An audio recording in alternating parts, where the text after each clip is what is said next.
ನಮಸ್ಕಾರ. ಹವ್ಯಕ ಪಾಕಶಾಲೆಗೆ ಮತ್ತೊಮ್ಮೆ ನಿಮಗೆ ಆದರದ ಸ್ವಾಗತ. ಇವತ್ತಿನ ವಿಡಿಯೋದಲ್ಲಿ ಬಹಳ ಸೂಪರ್ ಆಗಿ ಬಂದಿರುವಂತಹ ಒಂದು ಮಾವಿನಕಾಯಿ ಗೊಜ್ಜು ರೆಸಿಪಿಯನ್ನು ಶೇರ್ ಮಾಡ್ತಾ ಇದ್ದೀನಿ. ಇದನ್ನು ಅನ್ನದ ಜೊತೆಗಾದರೂ ಆಗಿರ್ಬೋದು ಅಥವಾ ರೊಟ್ಟಿನೋ ಚಪಾತಿನೋ ಎಲ್ಲದರ ಜೊತೆಗೆ ಬಹಳ ಒಳ್ಳೆ ಕಾಂಬಿನೇಷನ್ ಅಂತ ಹೇಳ್ಬೋದು. ಇದನ್ನು ಹೊರಗಡೆ ಕೂಡ 1 ವಾರದಿಂದ 15 ದಿವಸ ಇಟ್ಕೊಂಡು ನಾವು ಉಪಯೋಗ ಮಾಡ್ಕೊಳ್ಬೋದು.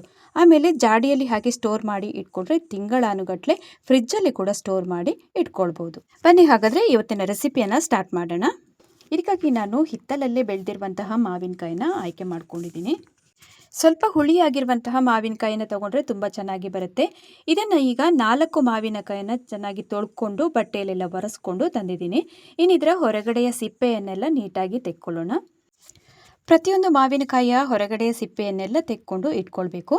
ಆಮೇಲೆ ಇದನ್ನು ಹೆಚ್ಕೊಳ್ಳೋದಕ್ಕೆ ನೀವು ಈಳಿಗೆ ಮಣೆಯನ್ನಾದರೂ ಉಪಯೋಗಿಸ್ಬೋದು ಅಥವಾ ಚಾಕುವನ್ನಾದರೂ ಉಪಯೋಗಿಸ್ಕೊಳ್ಬೋದು. ಇಲ್ಲಿ 4 ಮಾವಿನಕಾಯಿಯನ್ನು ಕೂಡ ಹೊರಗಡೆ ಸಿಪ್ಪೆ ಎಲ್ಲ ತೆಕ್ಕೊಂಡಿದ್ದೀನಿ. ಇನ್ನು ನೋಡ್ಬೋದು ಹೆಚ್ಕೊಳ್ಳುವಂತಹ ವಿಧಾನವನ್ನು ನಾನೀಗ ತೋರಿಸ್ತಾ ಇದ್ದೀನಿ.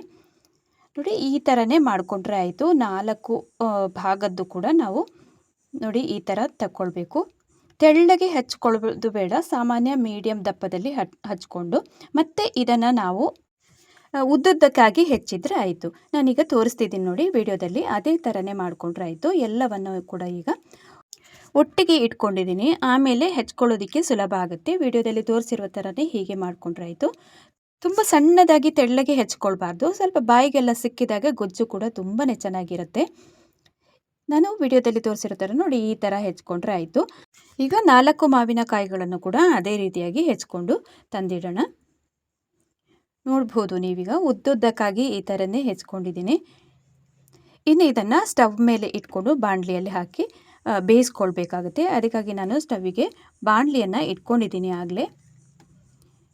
ಇನ್ನು ಮೇಲಿಂದ ಒಂದು ಅರ್ಧದಿಂದ 1 ಲೋಟ ಆಗುವಷ್ಟು ನೀರನ್ನು ಹಾಕ್ಕೊಳ್ಬೇಕು. ಇದಕ್ಕೆ 4 ಮಾವಿನಕಾಯಿಗೆ 1 ಲೋಟ ನೀರು ಹಿಡಿಸತ್ತೆ, ಅಷ್ಟು ಬೇಕಾಗುತ್ತೆ.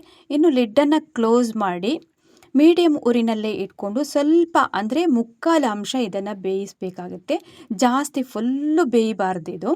ಈಗ ನಾನು ಚಾಕು ಹಾಕಿ ತೋರಿಸ್ತಿದ್ದೀನಿ ನೋಡಿ, ಇಷ್ಟು ಒಳಗಡೆ ಹೋಗುವಷ್ಟರ ಮಟ್ಟಿಗೆ ಬೆಂದರೆ ಸಾಕಾಗುತ್ತೆ. ಅಂದರೆ 1/4 ಅಂಶ ಬೆಂದ ನಂತರ ನಾವಿದಕ್ಕೆ 1 ಬೌಲ್ ಆಗುವಷ್ಟು ಬೆಲ್ಲವನ್ನು ಹಾಕ್ತಾ ಇದ್ದೀನಿ. ಬೆಲ್ಲವನ್ನು ಹಾಕಿ ಆದ ನಂತರ ಒಮ್ಮೆ ಮಿಕ್ಸ್ ಮಾಡ್ಕೊಳ್ಳೋಣ. ಬೆಲ್ಲ ಹಾಕಿದ ನಂತರನೂ ಹಾಗೆಯೇ ಮೀಡಿಯಮ್ ಊರಿನಲ್ಲೇ ಇಟ್ಕೊಂಡು ಲಿಡ್ಡನ್ನು ಕ್ಲೋಸ್ ಮಾಡಿ ಬೆಲ್ಲ ಕರಗೋ ತನಕ ನಾವಿದನ್ನು ಬಿಡಬೇಕಾಗತ್ತೆ. ಹಾಗೆಯೇ ಈಗಾಗಲೇ ಮಾವಿನಕಾಯಿ ಹೋಳು ಕೂಡ ಹಾಗೆಯೇ 1/4 ಅಂಶ ನಾವು ಬೇಯಿಸಿದ್ದೀವಲ್ಲ, ಇನ್ನು ಸ್ವಲ್ಪ ಬೆಲ್ಲದಲ್ಲಿ ಬೆಂದಾಗ ಅದು ಚೆನ್ನಾಗಿ ಬೇಯುತ್ತೆ. ಈಗ ನೋಡ್ಬೋದು ಸರಿಯಾಗಿ ಬೆಲ್ಲ ಕೂಡ ಕರಗಿದೆ. ಕರಗಿ ಆದ ನಂತರ ನಾವಿದನ್ನು ಸೌಟಿಂದ ಹೀಗೆ ಕೈ ಆಡಿಸ್ತಾನೆ ಇರಬೇಕು, ಇಲ್ಲಾಂದರೆ ತಳ ಎಲ್ಲ ಹಿಡ್ಕೊಳ್ಳುತ್ತೆ. ಈಗ ಈ ಹಂತದಲ್ಲಿ ಸ್ವಲ್ಪ ಉಪ್ಪನ್ನು ಹಾಕ್ಕೊಳ್ತಾ ಇದ್ದೀನಿ. ರುಚಿಗೆ ತಕ್ಕಷ್ಟು ನೀವು ಹಾಕ್ಕೊಳ್ಬೋದು. ನಾನಿಲ್ಲಿ 2 ಸ್ಪೂನ್ ಆಗುವಷ್ಟು ಉಪ್ಪನ್ನು ಹಾಕ್ಕೊಂಡಿದ್ದೀನಿ. ನಂತರ ಇದಕ್ಕೆ ಅಚ್ಚ ಖಾರದ ಪುಡಿಯನ್ನು ಹಾಕ್ಕೊಳ್ಬೇಕು. 2 ಸ್ಪೂನ್ ಆಗುವಷ್ಟು ಹಾಕ್ಕೊಳ್ಬೇಕು ಅದು ಕೂಡ. ಈಗ ಉಪ್ಪನ್ನು ಹಾಕಿ ಆಯಿತು, ಅಚ್ಚ ಖಾರದ ಪುಡಿಯನ್ನು ಕೂಡ ಹಾಕಿದ ನಂತರ ಚೆನ್ನಾಗಿ ಮಿಕ್ಸ್ ಮಾಡ್ಕೊಳ್ಬೇಕು. ಸರಿಯಾಗಿ ಇದು ಹೊಂದ್ಕೊಳ್ಬೇಕು. ತುಂಬ ಸುಲಭ ಈ ಗೊಜ್ಜನ್ನು ಮಾಡೋದು, ಏನು ಕಷ್ಟ ಇಲ್ಲ. ಕಡಿಮೆ ಪದಾರ್ಥಗಳಿಂದ ಕೂಡ ಮಾಡಿಕೊಳ್ಬೋದು ಇದನ್ನು. ಈಗಾಗಲೇ ಮಾವಿನಕಾಯಿ ಹೋಳು ಕೂಡ ಸರಿಯಾಗಿ ಬೆಂದಿದೆ. ಇನ್ನು ಸ್ವಲ್ಪ ಸೌಟಿನ ಸಹಾಯದಿಂದ ಈ ಥರ ಮ್ಯಾಶ್ ಮಾಡಿಕೊಂಡ್ರೆ ಮಾವಿನಕಾಯಿ ಹೋಳೆಲ್ಲ ತಿನ್ನೋದಕ್ಕೆ ಕೂಡ ಹಾಗೆಯೇ ಸ್ವಲ್ಪ ಅದು ಥಿಕ್ನೆಸ್ ಬರುತ್ತೆ. ಅದಕ್ಕೋಸ್ಕರ ಇನ್ನೊಂದು 5 ನಿಮಿಷದಿಂದ 7 ನಿಮಿಷ ಕುದಿಸಿದ್ರೆ ಸಾಕು. ಬೆಲ್ಲದ ಜೊತೆಗೆ ಆಮೇಲೆ ಇದು ಉಪ್ಪೆಲ್ಲ ಹಾಕಿದ್ದೀವಲ್ಲ, ಮೆಣಸಿನ ಪುಡಿ ಜೊತೆಗೆಲ್ಲ ಸರಿಯಾಗಿ ಹೊಂದ್ಕೊಳ್ಳುತ್ತೆ. ಇಷ್ಟೇ ಆದರೆ ಸಾಕು. ಇದನ್ನು ಸ್ಟವನ್ನು ಆಫ್ ಮಾಡ್ಕೊಂಡಿದ್ದೀನಿ. ಇನ್ನು ಲಾಸ್ಟಲ್ಲಿ ಇದಕ್ಕೆ ಮೇಯ್ನಾಗಿ ಒಗ್ಗರಣೆಯನ್ನು ಕೊಡಬೇಕಾಗುತ್ತೆ. ಅದಕ್ಕಾಗಿ ನಾನು 2 ಟೇಬಲ್ ಚಮಚ ಆಗೋಷ್ಟು ಕೊಬ್ಬರಿ ಎಣ್ಣೆಯನ್ನು ಹಾಕ್ಕೊಂಡಿದ್ದೀನಿ. ಆಮೇಲೆ ಇದಕ್ಕೆ ಸ್ವಲ್ಪ ಸಾಸಿವೆಯನ್ನು ಹಾಕ್ಕೊಂಡು ಜೀರಿಗೆಯನ್ನು ಕೂಡ ಹಾಕ್ಕೊಂಡಿದ್ದೀನಿ. ಜೀರಿಗೆ ಎಲ್ಲ ಸಿಡಿದಾದ ನಂತರ ಸ್ವಲ್ಪ ಇಂಗನ್ನು ಹಾಕ್ಕೊಳ್ಬೇಕು, ಪುಡಿ ಇಂಗನ್ನು ಇದಕ್ಕೆ.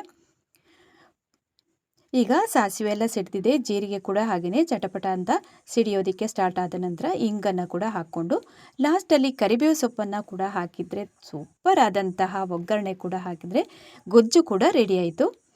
ಇನ್ನು ಇದನ್ನು ಮಿಕ್ಸ್ ಮಾಡ್ಕೊಳ್ಬೇಕು. ಆಮೇಲೆ ಸ್ವಲ್ಪ ತಣ್ಣಗಾದ ಬಳಿಕ ನಾವಿದನ್ನು ಜಾಡಿಯಲ್ಲಿ ಹಾಕಿ ಸ್ಟೋರ್ ಮಾಡಿ ಇಟ್ಕೊಳ್ಬೋದು. ಹೊರಗಡೆ ಇದನ್ನು ಇಡ್ಬೋದು. ನಿಮಗೆ 1 ವಾರದಿಂದ 15 ದಿವಸ ಹಾಗೆಯೇ ಇಟ್ಕೊಳ್ಬೋದು. ಆಮೇಲೆ ಇದನ್ನು ಫ್ರಿಜ್ಜಲ್ಲಿ ಸ್ಟೋರ್ ಮಾಡಿ ತಿಂಗಳಾನುಗಟ್ಟಲೆ ಸ್ಟೋರ್ ಮಾಡಿ ಇಟ್ಕೊಂಡು ನಾವು ಊಟದ ಜೊತೆಗೆ ಯೂಸ್ ಮಾಡ್ಕೊಳ್ಬೋದು. ಸೂಪರ್ ಆದಂತಹ ಕಾಂಬಿನೇಷನ್ ಅಂತ ಹೇಳ್ಬೋದು. ಊಟಕ್ಕೋ ಅಥವಾ ಚಪಾತಿ ಜೊತೆಗೂ ರೊಟ್ಟಿ ಜೊತೆಗೂ ಎಲ್ಲದರ ಜೊತೆಗೆ ತುಂಬಾ ಚೆನ್ನಾಗಿರುತ್ತೆ. ಮನೆಯಲ್ಲಿ ನೀವು ಕೂಡ ಇದೇ ವಿಧಾನದಲ್ಲಿ ಒಮ್ಮೆ ಟ್ರೈ ಮಾಡಿ ನೋಡ್ತೀರಿ ಅಂತ ಅಂದ್ಕೊಂಡಿದ್ದೀನಿ. ನಿಮ್ಮ ಅನಿಸಿಕೆ ಅಭಿಪ್ರಾಯಗಳನ್ನು ಕೂಡ ಕಮೆಂಟ್ ಮೂಲಕ ತಿಳಿಸೋದನ್ನು ಕೂಡ ಮರಿಬೇಡಿ. ಇವತ್ತಿನ ರೆಸಿಪಿ ಇಷ್ಟ ಆದಲ್ಲಿ ಚಾನಲನ್ನು ಹೊಸಬ್ರು ಯಾರಾದರೂ ನೋಡ್ತಿದ್ರೆ ದಯವಿಟ್ಟು ಸಬ್ಸ್ಕ್ರೈಬ್ ಮಾಡ್ಕೊಳ್ಳಿ. ಅದೇ ರೀತಿಯಾಗಿ ಹವ್ಯಕ ಪಾಕಶಾಲೆಯಲ್ಲಿ ಇನ್ನೊಂದು ಹೊಸ ರುಚಿಯೊಂದಿಗೆ ಮತ್ತೊಮ್ಮೆ ನಾನು ನಿಮ್ಮನ್ನು ಭೇಟಿಯಾಗ್ತೀನಿ ಅಂತ ಹೇಳ್ತಾ ಅಲ್ಲಿ ತನಕ ನಮಸ್ಕಾರ.